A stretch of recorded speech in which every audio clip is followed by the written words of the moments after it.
Today on Screener to Stream It. If you had a superpower, what would it be? Let me think. Mine would be to inflict puns on people that are so bad that they would lose all will to fight me. You already do that. No, I mean puns so bad that it's painful. I could be the Punisher. You do know there's already a superhero named that, and he's way cooler than whatever that thing was you just said, right? Oh, that's tough talk for someone who can't even pick a superpower. Teleportation. You mean like where you can instantly be somewhere else? Yeah, because then I can get out of this ridiculous conversation that we're in. Well played.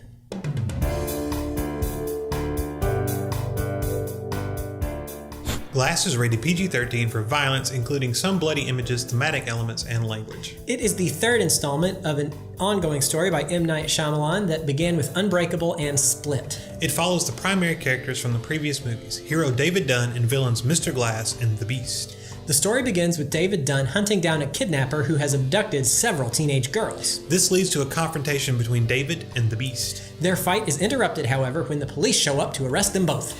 Enter a psychologist who specializes in treating people who suffer from the delusions that they are superheroes. Only, in this case, they actually are.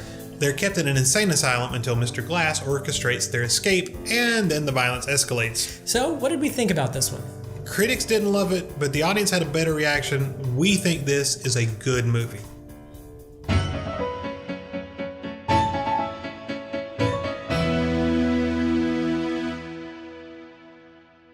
I would like to start by giving a public service announcement for it. When I watched this movie, when it was done, and I don't go, I try not to watch reviews for things before I've seen it because I know we're going to do a review and I want to give my opinion and not someone else's, and I don't want my view to be jaded when I'm going in and being looking for things. So I went and watched this movie, and when I got done, I went, this was great. In fact, this is probably my favorite movie we've seen this year. I know it's not that long into the year, but it definitely the highest rated movie I've given in a long time. I really enjoyed it. And I went home and I kind of looked up ratings because I wanted to see how other people enjoyed it too, and they didn't. The critics didn't rate it very well, people didn't rate it very well. But when I looked at people's reviews, it's oh man, this is just a crappy, this is a crappy version of a superhero movie. I don't this is a boring superhero movie. It's not it is a movie with people in it that are supposed to be superheroes or villains, but it's not a superhero movie. If you sat down and you were expecting Captain America, you are going to hate this movie. But if you saw Unbreakable, I don't understand how you go into this movie not knowing being what to expect. Hey, this is going to be a superhero movie. I can explain it in two thoughts, and this is my opinion about people's prejudices. Prejudice number one about comic books. People don't always understand the world of underground comic books. And that's a lot of what the Unbreakable movies are a tribute to. The lesser known stories, the not over the top heroic stuff, but the more character driven development of an individual and kind of their story, kind of closer to what you would see with Vertigo comics or America's Best Comics. And then the second prejudice would be against Shyamalan himself. People just do not give him a chance and do not like him. They felt like he's betrayed them in the past with some of the movies he's done. He has. And they're no matter what he's going to do, he shall not be forgiven, and we can't look at anything that he does except for in the shadow of the past. And I think that's unfair because he did surprise us all with Split, which was fantastic. Well, he seems to be 50-50. and his movies are usually he doesn't do meh. Oh, no. Right? It's oh man, that was really good. Or, oh God, what did he do there? Yeah. But he's 50-50, so you just never know until you go and watch the thing. You got to give it flip the coin. Yeah, toss the coin. So you're saying his movies are split. You can't take Josh's lines, I'm sorry. But I really enjoyed this, and when I walked out of the theater, I said, they should send whoever writes the Marvel movies here to take notes on how to do a villain. Yes. But one of the big problems with the Marvel movies is there's no character development for the villains, or if there is, it's minimal or not good. Right. And then even DC does it now. And I mean, DC has... I always liked DC better than Marvel in the comics because I like the villains better in DC. But even with their movies and stuff now, the villains are kind of hokey and corny and over the top. And man, Glass, Samuel L. Jackson does such a good job of and he's not maniacally evil. he has a goal that he thinks is right. And you can say that for Marvel too. Thanos does the same thing. But at the same time, I don't buy Thanos. I just don't buy that he thinks that's the right thing to do for some reason. But I buy Samuel L. Jackson. This is the right thing to do. This is for the betterment of mankind. This is for what we need to do. And he is willing to do anything to make that happen. Yeah. He's willing to sacrifice lives, whatever, to make that happen. And to me, that's a true, the most horrible people in the history of mankind, if you asked them, they wouldn't tell you they were horrible people. I'm doing the right thing for the right time. I'm trying to help my people. I'm trying to do whatever. And to me, that's what Glass did. And you take him being the cerebral and the planning, and I love the fact that he is Glass, that he cannot be the big bad guy. Right? Because, he, for most of the time in the movie, is in a wheelchair. Yeah, pretty much. He's not going to punch anybody in the face. He's the brain. And he has to develop that, and he has to use that, and he does greatly.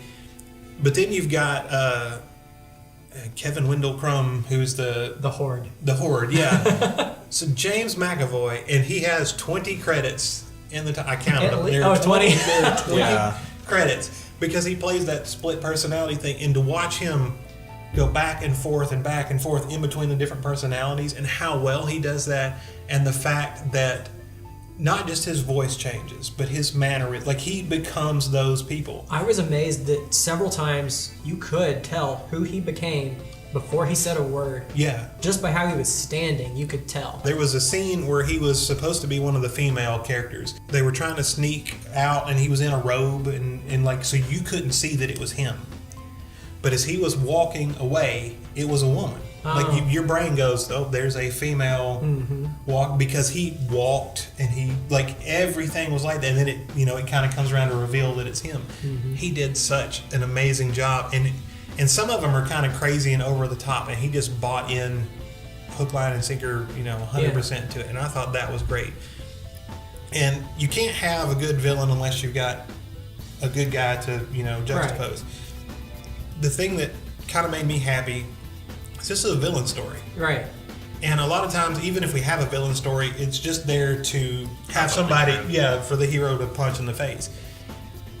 And this was almost an actual reversal. Bruce Willis was kind of only there to be beat up by the bad guys, He had much less of a role than I thought he would. Right. Because I really figured you have Bruce Willis in a movie, you're going to use him every chance you get. And they all kind of shared. They almost got even time. Yeah, they really did. Samuel L. Jackson was kind of staring because he was sedated most of the time. But he still got those close-ups. He still got the close-ups. He just twitched in the chair. But it was a great twitch, though. He did a really good job with the twitch.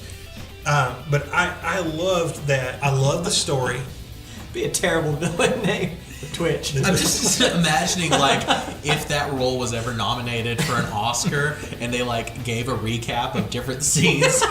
It was just a bunch of them sitting there. And they're like, wow. Beautiful. So all of that came together to make just this, and it is a very, if you wanted to sit back and criticize this from a person that was going in for a comic movie, it's very slow. The fight scenes are not that interesting. Nothing blows up, or there's no explosions of any grand nature. It's all about what they're doing. It's about the characters. It's about the close up and the mind and the development, and that's just so nice and refreshing. And I'm not knocking punching people in the face and stuff. No. I love that, but it's so nice to have something to. Well, and this for me, it means so much more when they are fighting, because you have, all that build of who they are, what's their motivation, and so to me that makes a far more exciting struggle than just wham, boom, slapping around. So y'all want to know what the real Shyamalan twist in this movie is? The real twist is all the people that are going there waiting to see this giant fight. No, seriously. They want to see this giant fight with all these bigger than life characters, and the movie sets up for it. And they're going to go. And then right at the end, right before the climax, they never get there. They never get to the fight that is promised in the movie. And if you're looking at the movie and you've been watching it as you're going through, you're like, it doesn't matter because that's not what it's all about. The movie is better for it. Yeah. No, it is. Yeah, Well, it is. Okay, so there's some things you just cannot, because it is a Shyamalan movie. Yeah. There are things you cannot talk about unless you're Yep. spoiling things. Yep. So just spoiler warning, because I want to talk about some things and you can't do it without telling what happened. So You have been warned. You have Gloves been are off. Spoilers. So Samuel L. Jackson, Sam, dies in the end. Or does he? I'm pretty sure he did. But and I love this, and I can see where people would hate this. But he sacrificed himself completely. Mm-hmm. He gave up his life to see his goal to fruition. Mm-hmm. And I was just trying to imagine a man who lived most of his life in like unbearable pain. His bones are broken, pins and needles everywhere, everything he did. It's probably not a life, it's probably not something where I could understand if somebody would be like, all right, like I want out. But he lived long enough to achieve his goal. And his goal was not a negative thing. It No. was a very noble cause. He wanted the exposure of super. He wanted the people to realize there were They exist. because- we exist, and Yeah. he doesn't want them held down. And I love the fact that he sacrificed everything, because I think that makes him a better villain. Mm-hmm. But I also think that makes him a better character. That he was like, this is what I want. This is my goal. I am willing to give everything to do it. And not only that, he does it. It's not just like he throws himself in front of a train to do it. Like he had planned out this elaborate, really neat way to make it happen. And not a ridiculous, elaborate thing either. It No. made sense. Made sense.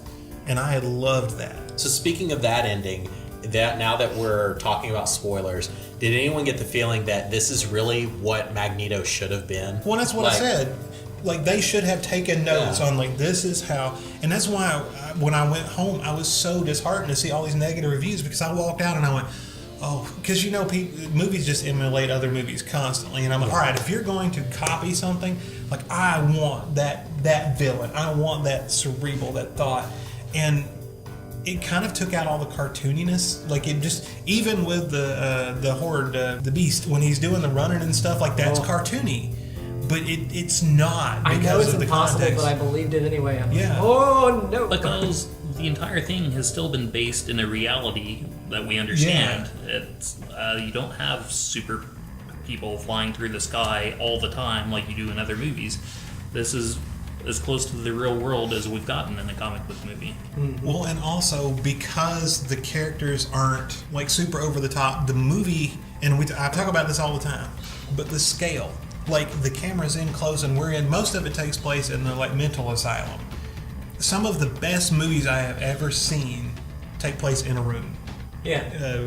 Clerks, The Man from Earth, like there's just no grand scale. When the scale becomes too grand, I just can't, like it loses meaning. It does. And in something like this, where you're going to be about the characters and about the development, it needs that meaning. And just the fact that we're in Samuel L. Jackson's face, and we're in James McAvoy's face, and we're in Bruce Willis's face, like the entire time. Yeah. We are there with them, with their thoughts. And I really loved Bruce Willis's character for the little bit he got, because he had finally like, all right, I am a hero, I'm going to do this stuff. But it wasn't, again, he wasn't wearing green spandex and jumping through. He's like, all right, he's wearing normal stuff and they're trying to do it on the slide. He's got his son to help him, and I actually enjoyed that. He was trying to do good the most he could with what he had. Yeah. And I like that. I was going to say, you brought up the son. It's the same kid. It It was is the same kid kid. that freaked me out. And he's by no means a good actor, but I was happy to see that, because if it had Not very switched to, say, attractive looking. Orlando Bloom or Yeah. somebody, that would have distracted me the entire time. Well, he's kind of weird looking. Like, Yeah. I don't know. I'm sorry. I'm ugly. It's okay. We He can was a talk cute about it. kid, but But no. And so I remember watching the movie, and I was like, they would have hired that actor. Like, they would have hired that guy if he had Right. walked in. I'm like, that has to be the same kid. And it was. I was like, oh man, that's so great. Like, each character had, like, a side character with them that the mom, the really kind of girlfriend, fleshed out yeah. the character, and that was good because a lot of times in superhero movies, I mean, Batman's got Alfred, Superman's got Lois Lane, but we're tired of those people. and this was nice seeing a change of pace. Yeah. So one of the things that I liked, and you said, he's not a great actor, but I was totally buying into his character, and I thought it was done really well because I saw a few different themes in this movie.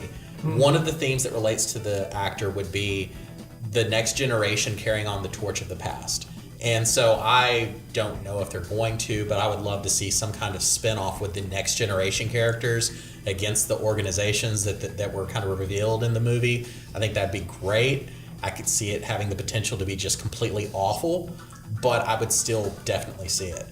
A couple of other themes that have been going on is, I kind of talked a little bit earlier when I said he's kind of like Magneto, is one of the central themes that Glass is fighting against is organizations and cultures that oppress diversity.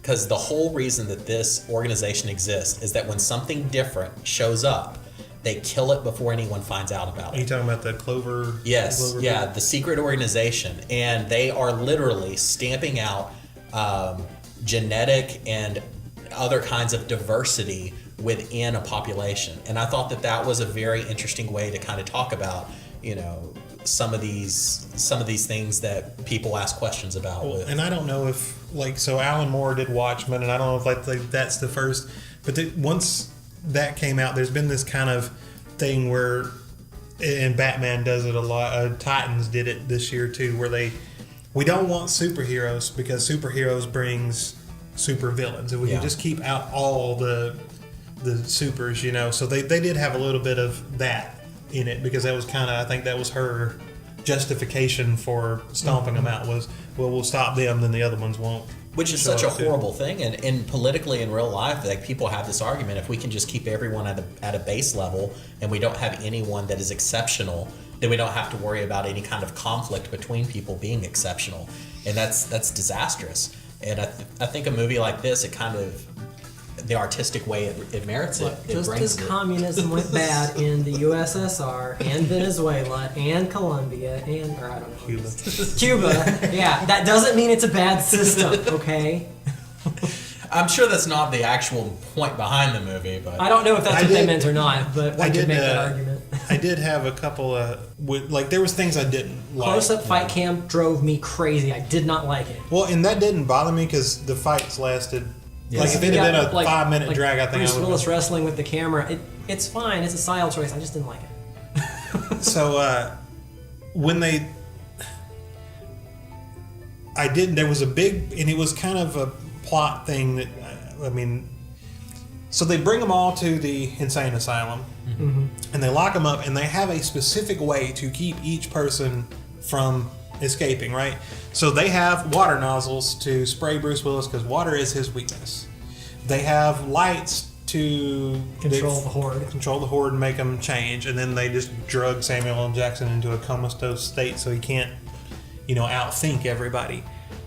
But then the lady's talking to them all, and she's like, "I don't believe your superpowers exist." Yeah. They have Bruce Willis locked in what is basically a bank vault with like a 6-inch thick steel door. Why did they have to have the water nozzles if he didn't have superpowers? So that brings me to the third point, which is I think that the movie is on some level about the argument between the reality in religion and the reality in science. Because she says that the reason we're giving you your weakness to keep you trapped in is because you believe it. Because you believe it, then we're going to use it. She's never acknowledging that you're having to play by the rules of their illness in order to control them, which means that that's validating it exists. She's a terrible psychiatrist. Yeah. Like, we're going to give you the placebo that validates your disorder. But again, that wouldn't be necessary. Right, exactly. If he had no superpowers and you got a 6-inch thick steel door, I don't need to make him think he's trapped in this room. He's trapped in that room. Yeah. But if he has superpowers, I need that water to stop his superpowers. So the water bothered me a little bit. Now, I know that was established from the first movie, but I don't remember it actually sapping his strength to be immersed in water. It was more when he inhaled it, he'd choke like a normal person. But it seemed like in this one they took it a step further. It did, it's like, yeah, no, well, it yeah. actually it makes him weak. Well, the pressure, the pressure that they talk about coming out of the nozzles. Okay, well, that I grant you. It would be a mist, and that would basically saturate your lungs. That I grant you, but I'm more like At the end, when he caught his breath and then was still helpless. yeah, because there was when they were killing him. That bothered me. Yeah, he was breaking loose and gasping, and they were still able to just like one guy was dunking his so head, I and he's just- supposed to be ridiculously Yeah, strong. I He just should have been didn't- able to unless that guy has superpowers too. Oh, that would be a twist. I did feel kind of the Clover people. I don't even know what the I organization is. recognized it. The first one I saw in the sniper dude, I'm like, that's a thing. I see that thing. Which I know. And then they kept popping out like, yep, that was a thing. I know that was supposed to be like a surprise or a twist, but it did just kind of feel like they came out of nowhere.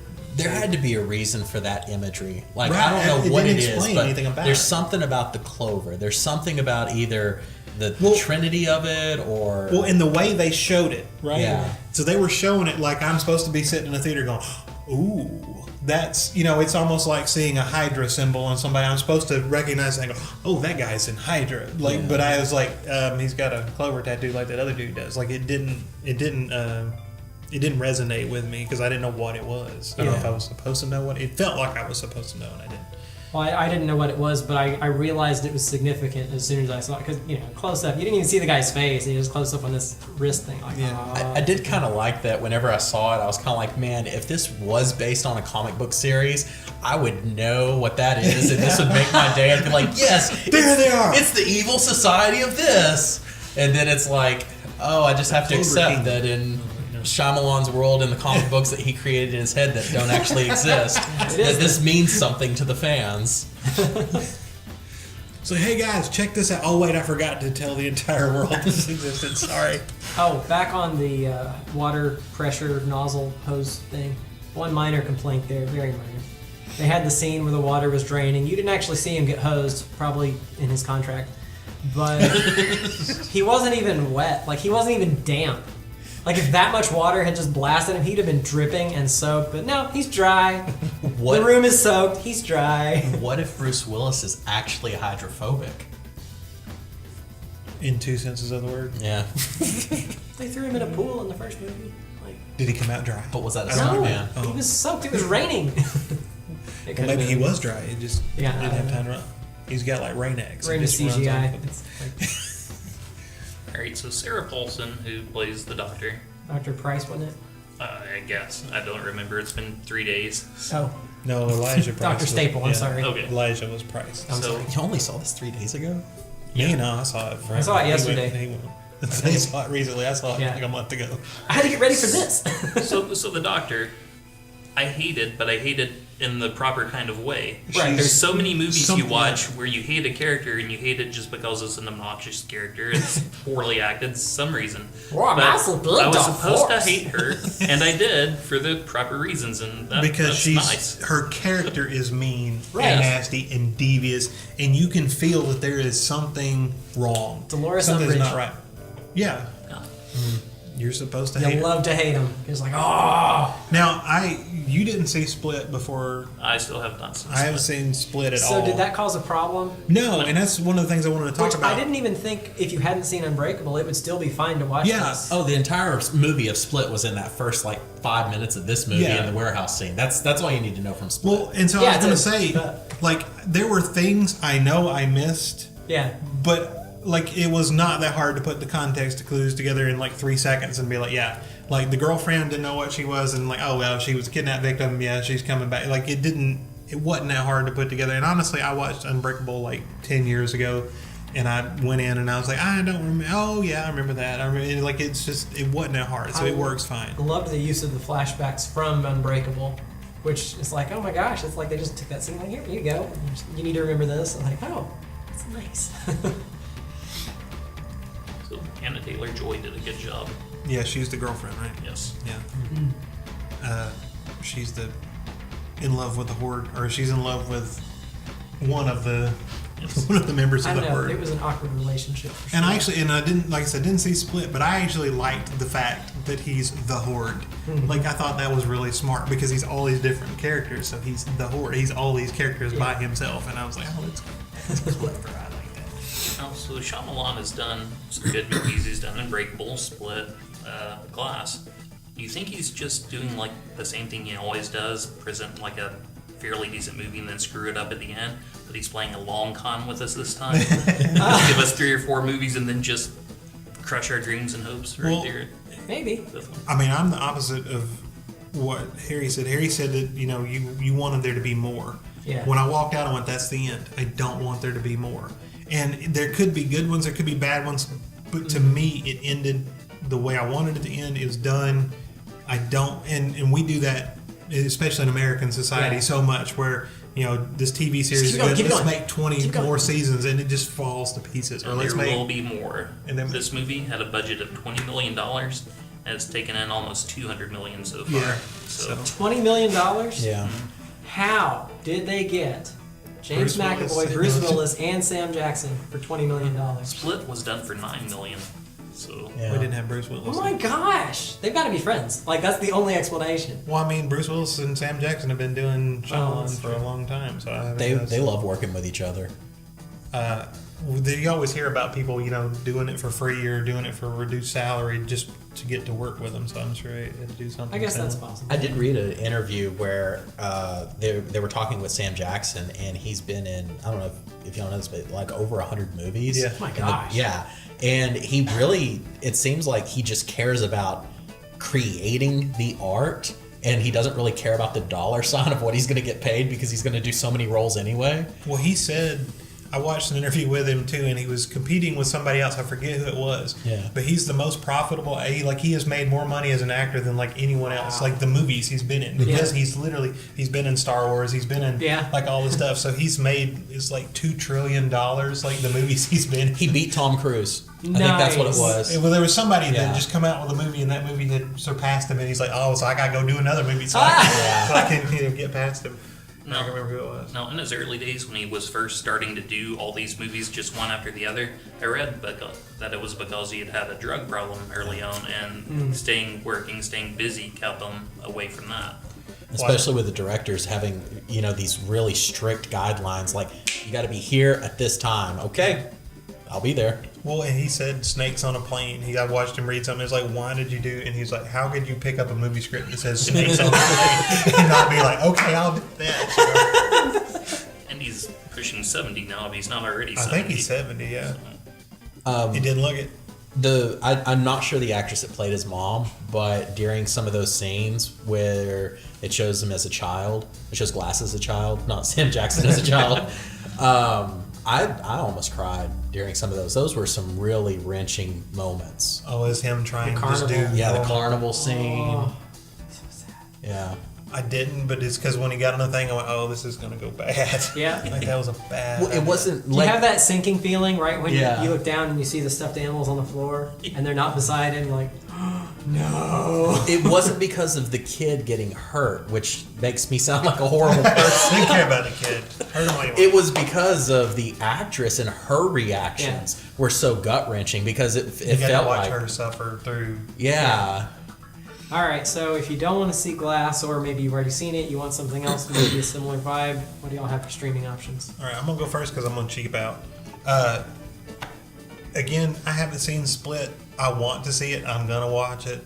But if you don't want to see it, go see Unbreakable. I mean, that's the cheap, easy way out. But it sets up Samuel L. Jackson as his character. It sets up Bruce Willis as his character. You get a little bit more backstory. And again, you don't have to see it to see the movie, but you do get, a little bit there. Yeah. It enriches the experience. Yes, Absolutely. I would say that. Okay. I like that the movie is understated. It's not superhero whiz bang pal all the way through. I like stuff like that. I'm going to go with Ghost Dog: The Way of the Samurai. Oh, yeah. As Forrest Whitaker plays a homeless man who lives by the code of the samurai. He's also a hitman, so that's a lot of fun. And is directed by Jim Jarmusch. So go with that. I am going with 2005, The Mist, because twists and turns. Of course, it was Stephen King, so it's a horror genre, not like superhero light genre. But you did have also some like psychological disconnect between these people, like, hey, this bad thing's happening outside. We all need to stay in here where it's safe, and everybody else was like, I don't believe you. So that ended up being some of that, and it all takes place mostly like in a little store. So, and again, twists. So, The Mist. I'm going to. This is contingent. If you're if you really like the character of the Horde and you enjoy James McAvoy's performance, my recommendation is going to be the 2014 movie Creep, starring Mark Duplass. It is a very low-key movie that is heavy on character development, and I just really like watching Mark Duplass in a lot of stuff. He's kind of a funny and terrifying person to watch in this movie. If you're talking about the movie as a whole, you should just watch this. Watch this. I'm not going to give you a recommendation for anything else. All right.